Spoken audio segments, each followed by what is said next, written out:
Gaza में जिस Israel की जीत दुनिया भर में चर्चा का विषय बनी थी, अब उसी जीत को हार में बदलने वाला खुलासा हुआ है। और इस खबर के बाद से दुनिया में यह सवाल खड़ा होने लगा कि क्या नेतन्याहू की युद्ध नीति फेल हो चुकी है? क्या इजराइल गाजा की बाजी हार रहा है? यह सवाल आखिर क्यों पूछा जाने लगा है? आइए सिलसिलेवार आपको इस घटना की परत दर परत खोलते हुए समझाते हैं।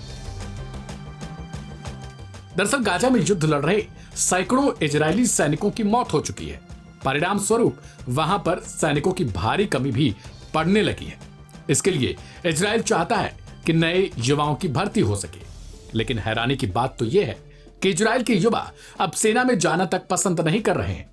हिजबुल्लाह के खतरनाक हमलों से इजराइल को नुकसान हुआ, लेकिन इस कदर हुआ कि इजराइल की जीत और हार के चर्चे होने लगे। क्या हिजबुल्लाह के हमलों से इजराइल कमजोर पड़ गया है? अब इजराइल की यह दास्तान दुनिया भर के कई पेपरों की सुर्खियां बनी है। हेडलाइंस में नेतन्याहू की सेना कमजोर पड़ चुकी है, नेतन्याहू की सेना थक चुकी है, नेतन्याहू के सैनिक युद्ध करने लायक ही नहीं बचे हैं जैसे शब्दों का भरपूर इस्तेमाल किया गया है। 7 अक्टूबर 2023 को नेतन्याहू ने यह कसम खाई थी कि वो हमास को खत्म कर मानेंगे, लेकिन साल भर से ज्यादा का समय बीत चुका है। उसके बावजूद अभी तक हमास जिंदा है। इतना ही नहीं बल्कि संगठन इजराइल की सेना के लिए बड़ी चुनौती बनता हुआ नजर आ रहा है। गाजा में भारी बमबारी के बावजूद भी हमास को न हरा पाने के बाद अब इजरायली सैनिकों की कमी कहीं न कहीं नेतन्याहू की सरकार को परेशान कर रही है। रिपोर्ट्स की माने तो नेतन्याहू अपनी सेना की इसी कमी को पूरा करने के लिए भाड़े के सैनिकों को अपनी सेना में भर्ती करने की तैयारी कर रहे हैं। कहा जा रहा है कि इन्हीं कारणों से इजरायली सैनिक जंग से भाग खड़े भी हो रहे हैं। 7 अक्टूबर के बाद से इजराइल के तकरीबन 783 सैनिक मारे जा चुके हैं और 12,000 सैनिक घायल भी बताए जा रहे हैं। जानकारों ने दावा किया है कि मरने वाले सैनिकों की संख्या इससे और भी ज्यादा हो सकती है। इनमें कितने सैनिक तो ऐसे हैं जो बिना किसी सहारे के चलने तक में सक्षम नहीं है।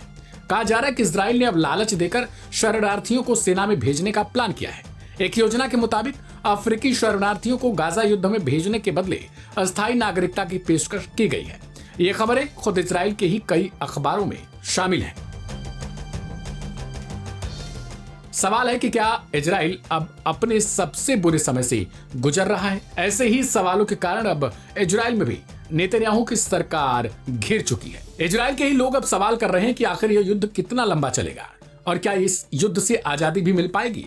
एक रिपोर्ट आई थी हाल ही में जिसमें यह दावा किया जा रहा था कि इजराइल के बहुत सारे लोग अब इजराइल को छोड़ना पसंद कर रहे हैं क्योंकि इस युद्ध से वो तंग आ चुके हैं। ऐसे में देखना दिलचस्प हो जाएगा कि नेतन्याहू की सरकार जिस ऑफर के बदले सैनिकों की कमी को पूरा करना चाह रही है, क्या वो सटीक और सही फैसला होगा? इस रिपोर्ट को लेकर आप अपनी राय कमेंट बॉक्स में लिखें। ढेर सारी खबरों को देखने के लिए सब्सक्राइब करें लाइव हिंदुस्तान।